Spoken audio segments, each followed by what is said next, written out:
E aí, beleza? Eu falei no outro vídeo já que eu troquei a câmera, né? Então mudou um pouquinho. E eu vou ter que trocar o sistema de luz também, porque essa câmera é mais escura e eu não achei um jeito de mudar a nitidez dela, essas coisas. Então eu vou ter que trocar a iluminação. Mas enfim, na sessão de sábado de 26 não aconteceu muita coisa, a sessão foi bem direta até. O grupo tinha terminado decidindo para qual divindade cada um deles ia fazer o teste. E começou com Shiji perguntando quem ia ser o primeiro. E o Elmin deu um passo para frente e falou que ia ser ele. Shiji se virou para ele e disse: a missão é simples. Mantenha esses três Pandaren em pé depois de 30 segundos. Depois de 30 segundos, dois dos três estavam em pé. O terceiro estava caído. Então Shiji falou que daria uma segunda chance depois que ele descansasse, já que ele conseguiu manter a maioria dos Pandaren em pé. Nilzal perguntou quem seria o próximo. Uriel deu um passo para frente, o Osman também. Uriel deu um passo para trás e deixou o Osman primeiro. Xuen olhou para ele e falou também. O desafio era simples. Ele só tinha que acertar 5 ataques no Xuen. Apesar de ser avatar de divindade, o próprio Elmin falou que eles não estavam indo com tudo, eles estavam se segurando. Até porque normalmente um avatar de uma divindade provavelmente acabaria com eles no level que eles estão, level 13. O Osman conseguiu acertar 2 ataques, outros 2 ataques ele errou por literalmente 1. O ataque dele foi 1 abaixo da CA do alvo. E o Xuen falou a mesma coisa. Como ele tinha chegado perto, ele deixaria o Osman tentar uma segunda vez. Ele olhou para os outros avatares e perguntou se esse era o consenso. Todos concordaram. Depois disso, o Uriel foi. O Gar disse que ele já esperava ser o último, que ele gosta de ser o último normalmente na iniciativa, né? E o Uriel tinha que segurar uma investida do Nilzal. Então o Nilzal foi investindo nele. E no 10º e último ataque, o que derrubaria o Uriel. O Uriel tem 134 de vida, ele tinha tomado 133 de dano. O último ataque o Uriel conseguiu defender. Então Nilzal parou na frente dele e deu sua bênção a Uriel, conferindo a ele um pequeno buff de CA. E uma vez por mês, quando Uriel viesse a receber um golpe fatal, ele anulava aquele ataque, aquele dano. Por último, o Gar. Yulon se afasta dele, começa a soltar uma rajada de vento e diz pro Gar que a única coisa que ele tem que fazer é acertar um ataque. Ele tinha 1 minuto para soltar 10 flechas e acertar um ataque. Assim como o Osman, ele quase acertou, se eu não me engano, 3 vezes, mas ele falhou. E o Lon falou a mesma coisa, que depois de um descanso eles podiam tentar de novo. Os 4 foram descansar. O Uriel deu uma de Osman. O Osman, quando eles vão dormir, ele simplesmente deita e dorme e não pensa no revezamento, em quem vai ficar de guarda. O Uriel fez a mesma coisa. Eles chegaram na casa onde eles estavam ficando, deitou e dormiu. Antes disso, eles tinham tido uma pequena discussão para definir se eles iam fazer um descanso curto ou um descanso longo. Eles decidiram por um descanso longo, para eles poderem aproveitar o discurso do Uriel, que dá um D6 a mais. E depois de 4 horas, o Gar acorda, ele é Drow, ele só medita, ele não dorme. Ele colhe algumas ervas, prepara umas poções. Quando todo mundo acorda, eles começam a remanejar os equipamentos. O Osman dá o arco mágico dele pro Gar. O Gar dá a cimitarra mágica dele pro Osman, porque o Elmin tinha sugerido o Osman aí com 2 armas para dobrar a chance de acertar. E eles voltam. Depois de 8 horas de descanso, cada um fica na frente do avatar respectivo. E Nilzal, como ele era o único que não faria nenhum desafio, pergunta: quem será o primeiro? Nisso, Uriel pede 1 minuto, ele chama todo mundo, eles fazem o grupinho, né? Onde todo mundo abaixa, eles colocam o braço um por cima do outro. O Uriel faz o discurso dele, cada um volta para sua posição e o Elmin vai primeiro. Dessa vez ele consegue manter todos os Pandarens em pé, então o Shiji dá a bênção para ele. Basicamente, ele recupera o modificador de constituição a cada minuto, desde que ele esteja consciente. E uma vez por mês, quando ele for curar alguém, ele dobra essa cura. Elmin não é o cara da cura, né? Então é basicamente por causa da passiva. Na sessão anterior a gente já tinha definido que o que mais importava mesmo era a passiva, né? Digamos assim. A ativa, entre aspas, que só funciona uma vez por mês, é mais um bônus secundário. Depois foi a vez do Osman, que quando ele falou que ele seria logo após, ele sugeriu que ele tinha várias chances de acertar, que por probabilidade eventualmente ele ia acertar, apesar que não é muito bem assim que probabilidade funciona, né? Vamos simplesmente dizer que ele rolou um balba na persuasão do jogador com o mestre, e ele teve que rolar os ataques. Nas 2 primeiras rodadas ele acertou 2 ataques, ele só precisava acertar mais 3 ataques em 8 rodadas.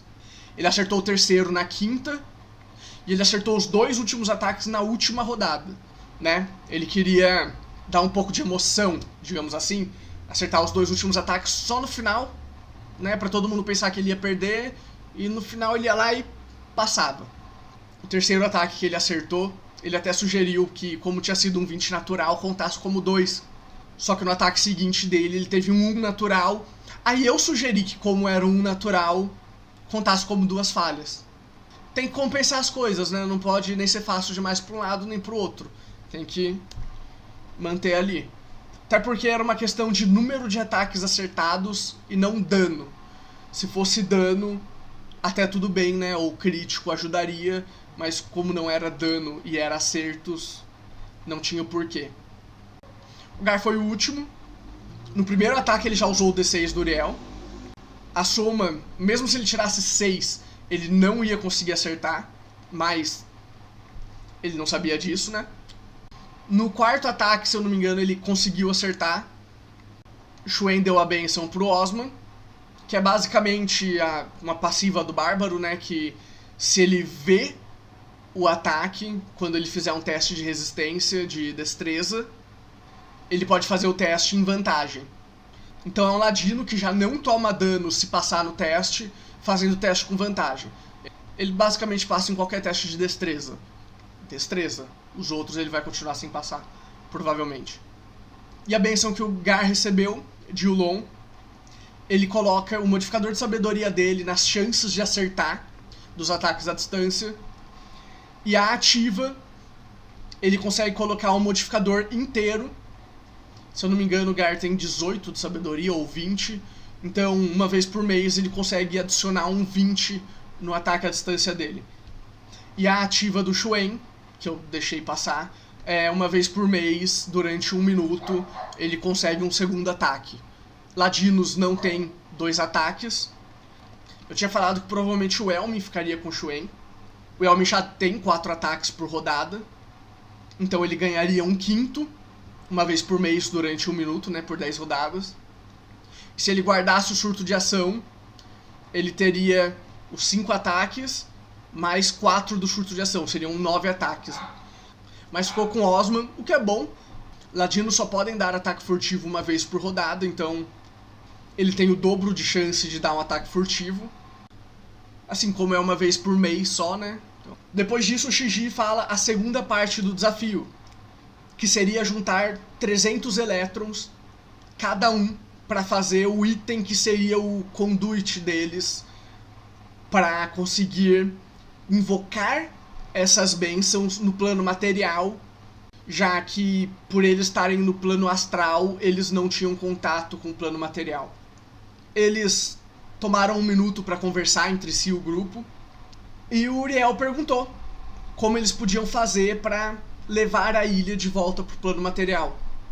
E Nilzal respondeu que a única forma seria derrotando a divindade maligna dos Minotauros para evitar que ela fosse encontrada por outra divindade maligna, ou que ela ficasse à solta no plano material. Uriel encontra 2 opções. que seria eles levarem a ilha pro plano material para que o Gar e o Uriel tivessem com todo o seu poder para lutar contra a divindade, ou 2, que as 4 divindades que ali estavam os ajudasse no combate, ou pelo menos que eles ajudassem as divindades, né, como Uriel colocou depois. Yulon disse que eles podiam lutar com a forma espiritual e divina da divindade maligna e deixar a parte mortal, né, o corpo dele, pro grupo enfrentar. Que eles não podiam simplesmente levar a ilha pro plano material e arriscar uma derrota deixando a divindade maligna à solta no plano material. Já que todas as divindades estão no plano celestial, quando elas vêm pro plano astral, elas têm seu poder reduzido. Elas só conseguem mandar uma fração do seu poder pro plano material. Mas uma divindade que esteja no plano material tem todo o seu poder no plano material, então ela não tem essa limitação e ela pode fazer o que ela quiser no plano material, digamos assim. O grupo aceita a tarefa de encontrar os elétrons. Eles já tinham 140 e alguma coisa. Eles tinham que encontrar outros 1050. Né? São 300 para cada um.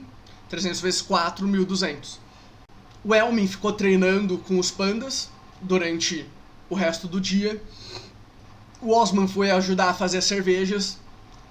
E o Gar passou o resto do dia conversando com o Yulon. Ele definiu ali trocar a divindade dele, deixando de seguir Talos, que era caótica e má, começando a seguir Yulon, que era neutra e boa. E Uriel foi falar com o Imperador para ver onde tinha as criaturas mais poderosas que o Imperador já tinha falado antes, para que eles conseguissem acumular mais elétrons, já que eles tinham visto que essas criaturas especiais davam mais elétrons. O Imperador passou a localização de 15 criaturas, entre elas a que eles já tinham derrotado.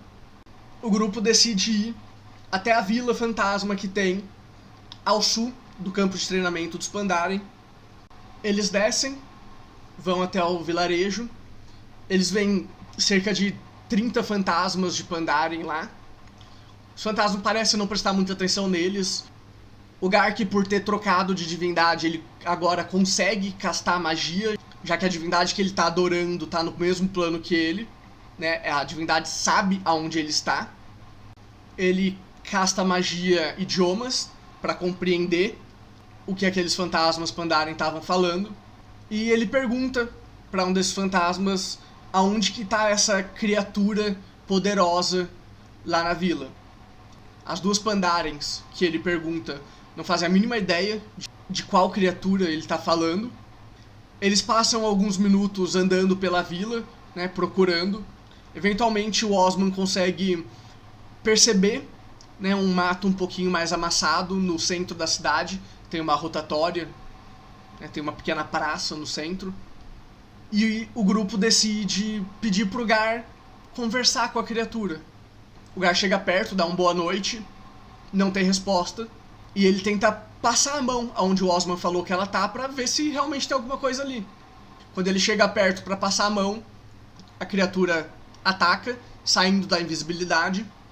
Não foi uma luta difícil, foi uma luta fácil. Eles até consideraram, depois da luta, continuar ali, farmando, entre aspas, né, aquela criatura só. Eles só iam precisar matar ela de 12 a 20 vezes, se eu tiver feito as contas certas agora, o que levaria de 12 a 20 dias, basicamente. Só que eles não sabem a proporção do tempo aqui, onde eles estão, pro tempo no plano material. Eles sabem que o tempo passa diferente, mas eles não sabem qual que é a proporção. Às vezes um dia onde eles estão pode se passar 10 no plano material, ou 10 dias onde eles estão pode se passar 1 no plano material. Eles não têm exatamente essa proporção. Então eles decidem subir e ir até outra criatura que fica a noroeste da ilha. No caminho eles decidem parar na casa que o Imperador tinha passado para eles, para descansar. Eles descansam. Eles tinham definido que eles não iam fazer nenhuma criatura marítima ou aérea. Tem uma criatura que voava e 5 que nadava. Então eles definiram que essas eles só iam fazer em último caso. E com isso, depois que eles terminam o descanso, eles resolvem continuar o caminho a noroeste. Depois de alguns pequenos combates no meio do caminho, o Elmin tomando muito dano no meio do caminho, já que ele é de tamanho pequeno, né, por ser halfling, e as cobras viam ele como comida. Então ele literalmente era engolido pelas cobras em um ataque e tomava bastante dano. Então eles lutaram com 2 cobras, o Elmin tomou 80% da vida dele de dano. Eles têm mais 2 ainda pra lutar. Eu já rolei percepção pra todas as cobras pra ver quais iam ver eles, né? Das 12 que eles iam passar, 4 viram. Então eles já lutaram com 2, tem mais 2. Como tava no final da sessão, a gente parou depois daquelas 2. Com certeza o Elmin vai ter que tomar uma poção, o Gar vai ter que usar magia. Eles vão ter que fazer um descanso curto pro Elmin recuperar essa vida, né? Já que, como eu falei, ele tomou praticamente 80% da vida de dano, quase. E é isso. Apesar do Gar ter pego a benção de Yulon, que dá bônus em ataques à distância, contra as cobras e contra a criatura primeira que eles lutaram, que era meio que uma lagarta gigante, era uma lagarta de 2 quadrados por 2 quadrados, e ela tinha os filhotes que ocupavam quase um quadrado inteiro, né? Elas eram praticamente do tamanho do Elmin. O Gar tá lutando melee, tá lutando com a cimitarra ao invés de lutar à distância. Então eu não sei se ele não prestou muita atenção, não sei se foi um deslize, mas sei lá, eu acho que eles vão ler de novo pra conversar e decidir melhores estratégias, né, usando essa segunda bênção que eles têm. Então é isso, o resumo da sessão X, eu não sei qual que é a sessão, vai ter aqui na legenda qual que é o número da sessão.